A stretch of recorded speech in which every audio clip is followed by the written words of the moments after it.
चीन का तियानजिन शहर 31 अगस्त और 1 सितंबर 2025 को ये शहर ग्लोबल रीसेट का गवाह बना।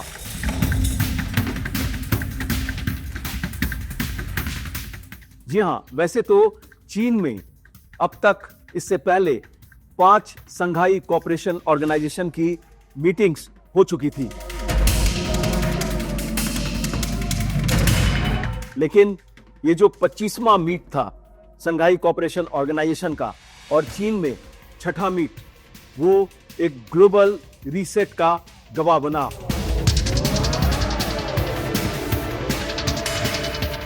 लेकिन जहां एक और तियानजिन शहर में ग्लोबल रीसेट हो रहा था, वहीं दूसरी ओर वहां से कई 100 किलोमीटर दूर बांग्लादेश की राजधानी ढाका में भी इंटेलिजेंस की दुनिया का ग्लोबल रीसेट हो रहा था।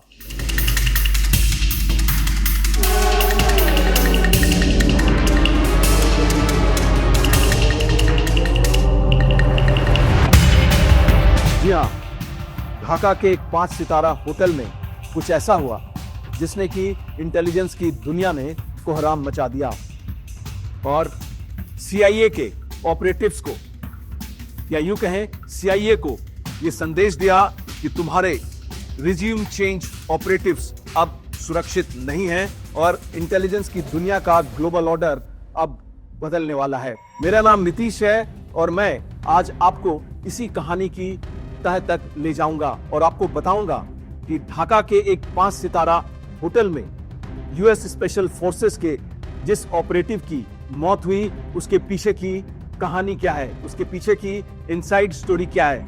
क्या उसकी मौत एक प्राकृतिक मौत थी, नेचुरल डेथ थी, या फिर वो एक कॉन्स्पिरेसी का शिकार हो गया, या किसी फॉरेन इंटेलिजेंस एजेंसी ने हिट जॉब को उस 5 सितारा होटल में अंजाम दिया।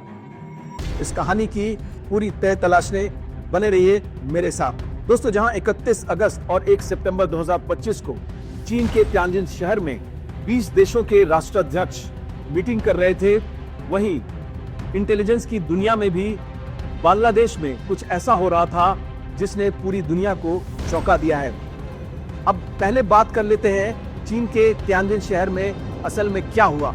दोस्तों, जिस तरह से संघाई कोऑपरेशन ऑर्गेनाइजेशन में चीन के तियानजिन शहर में भारत के प्रधानमंत्री नरेंद्र मोदी, चीन के राष्ट्रपति शी जिनपिंग और रशिया के राष्ट्रपति व्लादिमीर पुतिन मिले, उसने पूरी दुनिया को एक संदेश दिया, खासतौर से अमेरिका को, कि अब ग्लोबल ऑर्डर बदल चुका है, दुनिया रीसेट की तरफ जा रही है, नए नए अलाइनमेंट्स बन रहे हैं और अब अमेरिका का दबदबा पूरी दुनिया से खत्म होने ही वाला है। दोस्तों, इसी संघाई कोऑपरेशन ऑर्गेनाइजेशन की साइडलाइंस पर तियानजिन शहर के एक होटल में एक पार्टी चल रही थी जिसमें रॉ, KGB और चीन की खुफिया agency ministry of state security, जिसको MSS कहा जाता है, उसके ऑपरेटिव्स एक होटल में पार्टी कर रहे थे। दोस्तों, इन 3 देशों के इंटेलिजेंस ऑपरेटिव्स की पार्टी तो चल रही थी चीन के तियानजिन शहर के एक होटल में, लेकिन इंटेलिजेंस की दुनिया का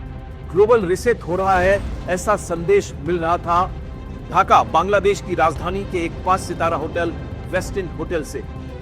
जी हां दोस्तों, 31 अगस्त की शाम को इस होटल के कमरा नंबर 808 में एक लाश पाई जाती है।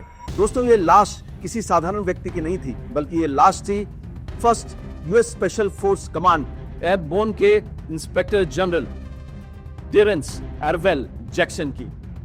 जी हां, 50 साल के टेरेंस एरवेल जैक्सन मौत की नींद सो चुके थे। होटल की CCTV की जांच की गई तो किसी तरह के फाउल प्ले का अंदेशा नहीं हुआ। बांग्लादेश पुलिस ने, ढाका पुलिस ने उनकी लाश को अमेरिकन एम्बेसी को सौंप दिया, लेकिन बात यहीं तक खत्म नहीं हो जाती। आज हम आपको इसके पीछे की कहानी बताएंगे, पूरी तहकीकात की डिटेल्स बताएंगे।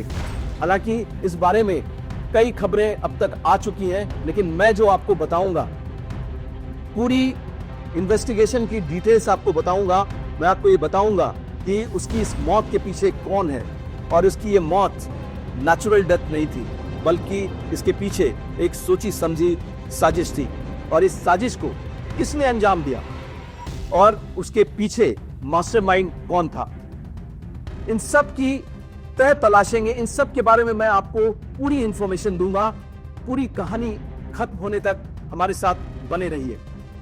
पूरी डिटेल्स बताने के पहले मैं 2 घटनाओं का जिक्र करना चाहूंगा जो कि भारत में पिछले 6 महीने के दौरान घटे हैं और इसका भी संपर्क, इसके भी तार कहीं ना कहीं जुड़ते हैं अमेरिकन स्पेशल फोर्स के इंस्पेक्टर जनरल की ढाका के 5 सितारा होटल में हुई मौत से। तो जो मैं पहला इंसिडेंट आपको बताने जा रहा हूं वो इंसिडेंट है 14 अप्रैल 2025 का, और यह इंसिडेंट है मिजोरम, नॉर्थ ईस्ट में। मिजोरम एक स्टेट है जिसकी राजधानी है आइजॉल। आइजॉल में ही एक होटल है जिसका नाम है एमरल्ड। होटल एमरल्ड में 14 अप्रैल को होटल की खिड़की से एक शख्स गिरकर मर जाता है।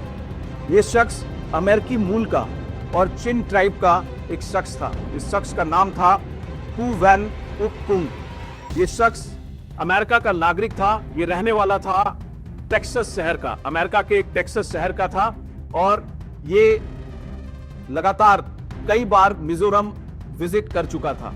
इस शख्स के बारे में जो जानकारी सामने आ रही है, बताया जा रहा है कि ये शख्स अमेरिका में चिन मूवमेंट के लिए, चिन रेवोल्यूशन के लिए, चिन रेवोल्यूशन भारत में चल रहा है, सीक्रेट चिन रेवोल्यूशन चल रहा है इंडिया में, लेकिन ये शख्स अमेरिका में टेक्सास शहर में बैठकर ये चिन रेवोल्यूशन के लिए फंड इकट्ठा कर रहा था।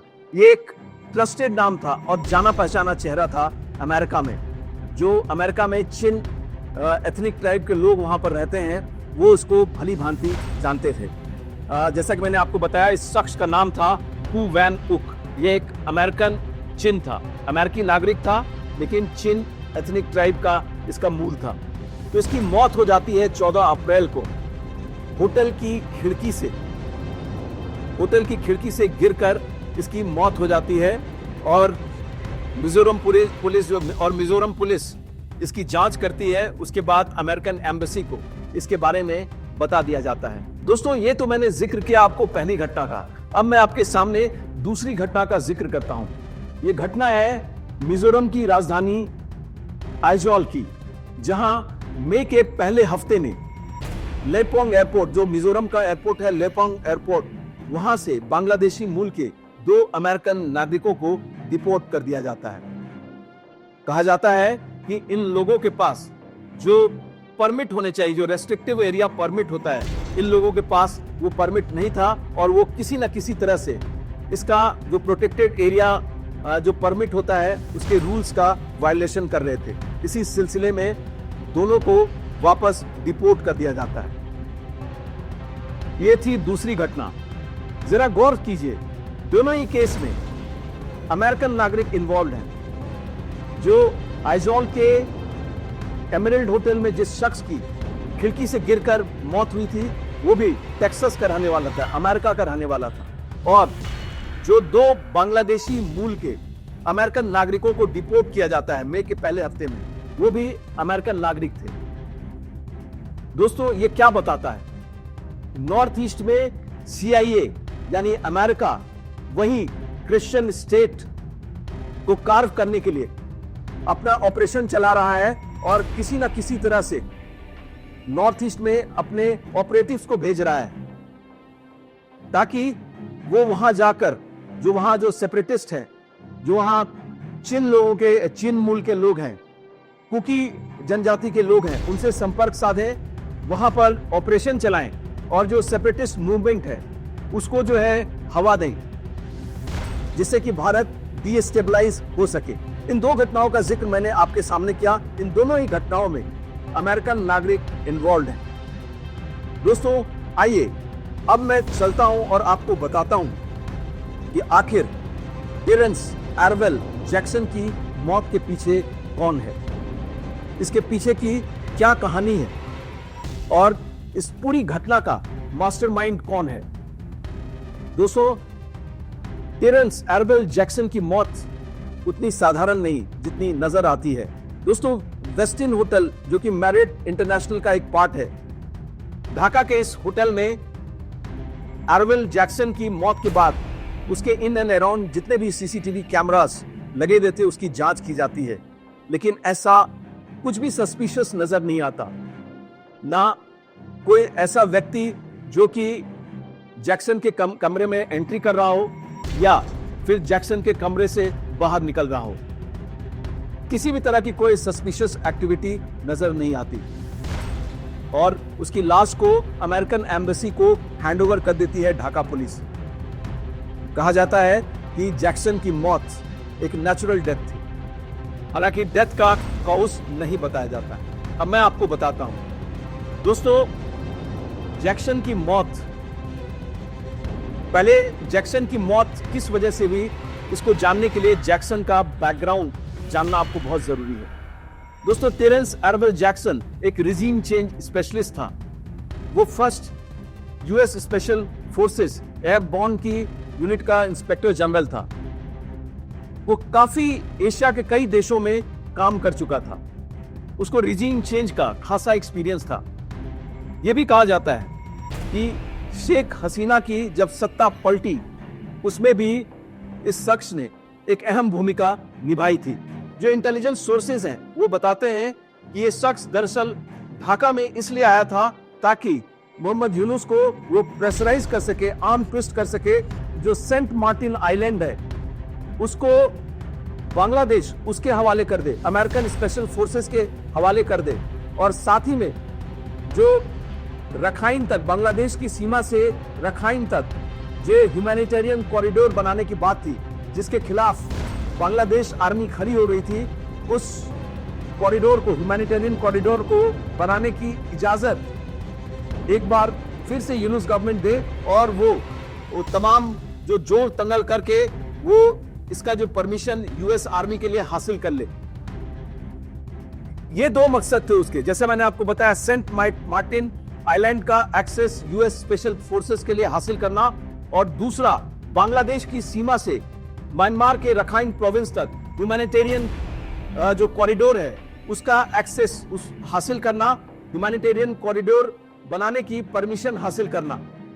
इस दो मकसद से वो यहां पर आया हुआ था और इसके लिए वो लगातार, जो इंटेलिजेंस सोर्सेस बताते हैं, वो यूनिस को आर्म ट्विस्ट कर रहा था। तो आर्वेल जैक्सन के बारे में मैंने आपको दो चीजें बताई।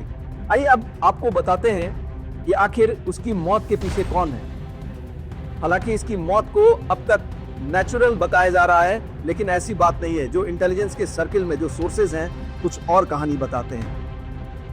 दोस्तों, इसके पीछे की कहानी और इस पूरी घटना के मास्टरमाइंड के बारे में भी मैं आपको बताऊंगा, तो आप हमारे साथ लगातार बने रहिए। दोस्तों, इस पूरी घटना के मास्टरमाइंड को बताने से पहले मैं आपको अफगानिस्तान ले जाना चाहूंगा। इस घटना से अफगानिस्तान का भी तार जुड़ा हुआ है, इसी वजह से मैं आपको अफगानिस्तान ले जा रहा हूं। दोस्तों, जो ISIS है, इस्लामिक स्टेट, उसका डिवीजन, जैसा कि आप जानते हैं, डिवीजन हो चुका है।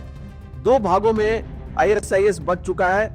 उसमें से एक हिस्सा ISKP है, इस्लामिक स्टेट खुरासान प्रोविंस, जो कि अल-कायदा और तालिबान के साथ, TTP और अफगान तालिबान के साथ जिसके अच्छे रिश्ते हैं, और दूसरा जिसको कंट्रोल करती है पाकिस्तान की ISI, CIA और दूसरी एजेंसियां। दोस्तों, इसी अल-कायदा और ISIS जो KP है उससे जुड़ा एक संगठन 3 देशों में काम कर रहा है, जिसमें बांग्लादेश, भारत और म्यांमार शामिल है। इस संगठन का नाम है विलाया बंगाल। जी हां दोस्तों, विलाया बंगाल ये अल-कायदा से जुड़ा हुआ एक संगठन है। अल-कायदा से जुड़ा हुआ एक संगठन जो बांग्लादेश में काफी एक्टिव है, उसका नाम आप सभी जानते हैं, जिसका नाम है अंसारुल बांग्ला टीम। जसीमुद्दीन रहमानी उसका चीफ है, जो बड़ा आतंकवादी है। भारत ने भी उसको आतंकी घोषित करके रखा है। लेकिन एक विलाया बंगाल नाम से भी एक संगठन है जो कि इसी का हिस्सा है, जो कि अल-कायदा और ISKP से जुड़ा हुआ है। दरअसल विलाया बंगाल में भी 2 हिस्से हो चुके हैं। एक हिस्से को, जो नया हिस्सा है, बना है, उसको सपोर्ट करता है CIA, अमेरिका उसको सपोर्ट करता है। और दूसरा जो हिस्सा है, जो पुराना जो हिस्सा है, उसके लोग इस बात से जो है बिल्कुल नाखुश थे। उसमें कई डिसग्रंटल्ड एलिमेंट्स भी थे। जो पुराने विलायत बंगाल के जो ऑपरेटिव्स हैं वो अमेरिका के इस कदम से, CIA के इस कदम से काफी नाखुश थे। उसने एक तो विलायत बंगाल को 2 हिस्सों में बांट दिया और जो नया ग्रुप है उसको जो है वो सपोर्ट कर रहा है। दोस्तों मैं आपको बताऊं कि ये जो विलायत बंगाल है भारत के पश्चिम बंगाल में भी काफी एक्टिव है। फूजी वगैरह तो एक्टिव है ही, ये भी काफी एक्टिव है। वेस्ट बंगाल में काफी एक्टिव है विलायत बंगाल। हम में से बहुत लोगों ने इस संगठन का नाम शायद पहली बार सुना हो, लेकिन अब मैं आपको बताता हूं पूरी कहानी की। मैं परत दर परत खोल रहा हूं और मैं आपको अब बताता हूं कि first US special force airborne command के इंस्पेक्टर जनरल टेरेंस एरवेल जैक्सन की मौत के पीछे, रादर उसको हत्या कहें तो गलत नहीं होगा, कि पीछे यही ऑर्गेनाइजेशन है विलायत बंगाल। लेकिन विलायत बंगाल ने सिर्फ CIA से नाराजगी की वजह से जैक्सन की हत्या नहीं की, बल्कि इसकी सुपारी दी गई, इसकी नाराजगी का इस्तेमाल किया गया। किसने किया? वो कौन सी इंटेलिजेंस एजेंसी थी जो CIA को एक संदेश देना चाहती थी कि देखो तुम दुनिया भर में रिजीम चेंज करवाते हो, सरकारों को गिराते हो, लेकिन अब वक्त आ गया है कि इस तरह के ऑपरेशंस को बंद कर दो, नहीं तो जो खूनी खेल भविष्य में तुम्हारे ऑपरेटिव्स के साथ खेला जाएगा उसकी ये पहली कड़ी है। ये CIA को एक संदेश था। दोस्तों जैसा कि आप जानते हैं कि बांग्लादेश में कई इंटेलिजेंस एजेंसियां, दुनिया भर की इंटेलिजेंस एजेंसियां जो एक्टिव है, जिसमें हमारी रॉ एक्टिव है, वहां ministry of state security, China का भी स्टेक है वहां पर। ये मसला इतना सीधा नहीं है कि विलायत बंगाल CIA से नाराज था, इस वजह से उसने टेरेंस जैक्सन की हत्या कर दी, बल्कि इसके पीछे का खेल कुछ और ही है। दरअसल एक इंटेलिजेंस एजेंसी ने विलायत बंगाल की नाराजगी का फायदा उठाया और टेरेंस जैक्सन की हत्या के लिए विलायत बंगाल के ऑपरेटिव्स को उकसाया, जिसके बाद विलायत बंगाल ने टेरेंस जैक्सन की हत्या कर दी।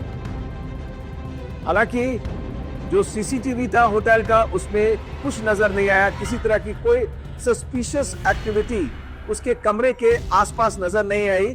टेरेंस जैक्सन कमरा नंबर 808 में रह रहा था, जो वेस्टिन होटल है उसके कमरा नंबर 808 में रह रहा था। उस कमरे के इर्द गिर्द किसी भी तरह की कोई सस्पिशियस एक्टिविटी CCTV कैमरे में नहीं नजर आई, और इसी बिना पर जो ढाका पुलिस है उसने स्ट्रेट अवे बिना पोस्टमार्टम किए टेरेंस जैक्सन की लाश को US एम्बेसी को सौंप दिया। बताया जाता है, जो इंटेलिजेंस सर्किल में चर्चा है, कि टेरेंस जैक्सन को जहर देकर मारा गया। टेरेंस जैक्सन को आखिरी बार एक यंग बांग्लादेशी लड़की के साथ देखा गया था, जो पिछले कई महीनों से बांग्लादेश में था और लगातार सिलेट, चितगांव, बारिशाल जैसे इलाकों में ट्रेवल कर रहा था। दरअसल इंटेलिजेंस सर्किल में एक चर्चा है कि एक देश की इंटेलिजेंस एजेंसी ने एक दूसरे देश की इंटेलिजेंस एजेंसी को टेरेंस जैक्सन की ढाका के वेस्टिन होटल में मौजूदगी की सूचना दी। दोनों ही देश CIA की साउथ ईस्ट एशिया में मौजूदगी को पसंद नहीं करते हैं, और शायद यही वजह थी कि टेरेंस जैक्सन की हत्या के लिए इन दोनों एजेंसीज ने हाथ मिला लिया और इस काम के लिए इस्तेमाल किया गया विलायत बंगाल का। जी हाँ, इस हिट जॉब को, जो काम था इन इंटेलिजेंस एजेंसीज का, जो हिट जॉब का काम था इन इंटेलिजेंस एजेंसी का, उस हिट जॉब को अंजाम तक पहुंचवाया गया विलायत बंगाल के जरिए। अब ये दोनों इंटेलिजेंस एजेंसी कौन सी है, इसके बारे में मैं पत्ते नहीं खोलूंगा। आप मेरी पूरी रिपोर्ट से अंदाजा लगा सकते हैं कि दरअसल ये दोनों इंटेलिजेंस एजेंसी कौन रही होंगी और उन्होंने किस वजह से आपस में कोऑर्डिनेशन किया होगा टेरेंस जैक्सन को एलिमिनेट करने के लिए। टेरेंस जैक्सन को एलिमिनेट करने के पीछे CIA को मैसेज देना था कि अब जमाना बदल चुका है, CIA का प्रभुत्व अब गुजरे जमाने की बात हो गई है, और अगर आप किसी भी देश के इंटरनल अफेयर्स में हस्तक्षेप करेंगे, जहां आसपास के देशों का इंटरेस्ट इन्वॉल्व है, तो आपको इस तरह का खामियाजा भुगतना पड़ेगा। दोस्तों, अगर हमारी रिपोर्ट से आपको इस बात की भनक लग गई हो या पता चल गया हो कि आखिर वो दोनों कौन सी इंटेलिजेंस एजेंसीज थी जिन्होंने टेरेंस जैक्सन की हत्या के लिए हाथ मिलाया और विलाया बंगाल का इस्तेमाल किया हिट जॉब के लिए, तो ये थी हमारी आज की रिपोर्ट। अगर आपको हमारी ये रिपोर्ट पसंद आई हो तो काइंडली हमें लाइक करें, शेयर करें और सब्सक्राइब करें। जय हिंद, जय भारत।